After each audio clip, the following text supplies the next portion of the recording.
नमस्कार झारसुगुड़ा जिलार किछि खबर सह आंचलिक संवाद विभागर प्रस्तुति आजिर जिला हालचाल कार्यक्रम भारतीय शिल्प संघ और ओडिशा सरकार सहयोग में झारसुगुड़े दुईदिनिया ओडिशा खनि सम्मेलन 2025 अनुष्ठित हो जाइछि।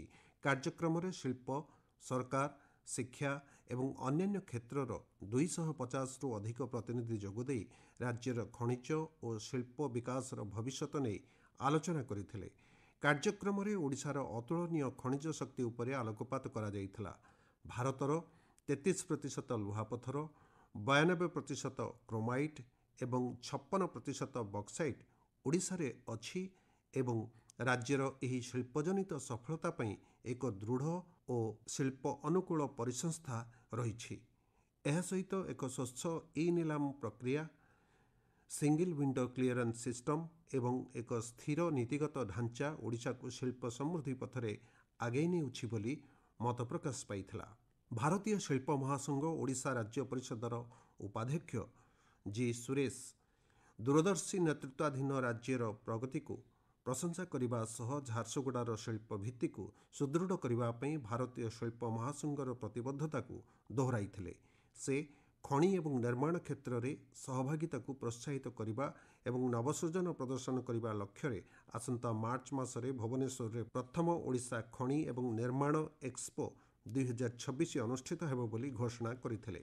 कार्यक्रम में शिल्प दक्षता एवं वैषयिक शिक्षा मंत्री संपत चरण स्वाई मुख्य अतिथि भाव जोगदे ओडिशा आउ केवल खनिज उत्तोलन केन्द्र नुहे बरं एक व्यापक शिल्प परिवर्तनर नेतृत्व नेउछि, एहाकू एक विश्वस्तरीय उत्पादन एवं निवेशर गंतव्यस्थल भावे प्रतिष्ठा करुछि बोली कहिथिले। मंत्री कहिथिले जे 2024-25 वर्ष रे राज्य में 6 लाख कोटी रु अधिक मूल्यर प्रकल्प मंजूर सहित 3.5 लाख रु अधिक लोकों पई नियुक्ति सुजोग सृष्टि करिथिला। मेक इन ओडिशा कनक्लेव एवं चालुथिबा शिल्प अभियान 20टी क्षेत्र में 16.67 लाख कोटी टंकार निवेश प्रतिश्रुति को सुनिश्चित करिछि, जहाँ 12 लाख रु अधिक नूतन नियुक्ति सृष्टि करिबो। ये कॉन्क्लेव निश्चित भाव में ओडिशा को आगे को बढ़िबारे बा समृद्ध ओडिशा गठन में निश्चित भाव में एक गुरुत्वपूर्ण भूमिका निर्वाह करिवो।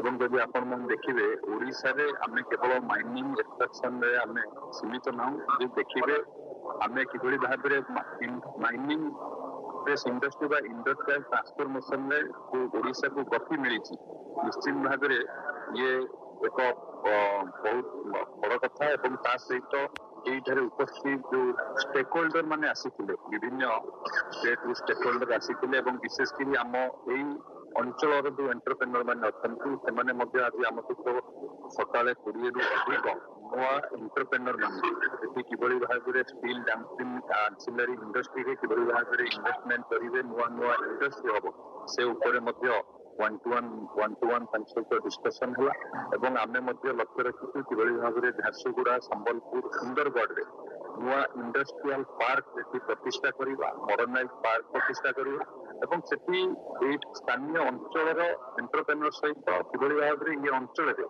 गोटे आहुरी इंडस्ट्रियल ग्रोथ हम ता ऊपर वन टू वन मीट आलोचना होती। निश्चित भाव में आज कनक्लेव सहायक हम ओडिशा को इंडस्ट्रियल ग्रोथ सहित माइनिंग बेस इंडस्ट्री सहित ओडिशा को समृद्ध ओडिशा विकसित ओडिशा गठन हबारे तो निश्चित भाव में सहायक हम। एबे शुणन्तु जिल्लार किछि संवाद संक्षेपरे।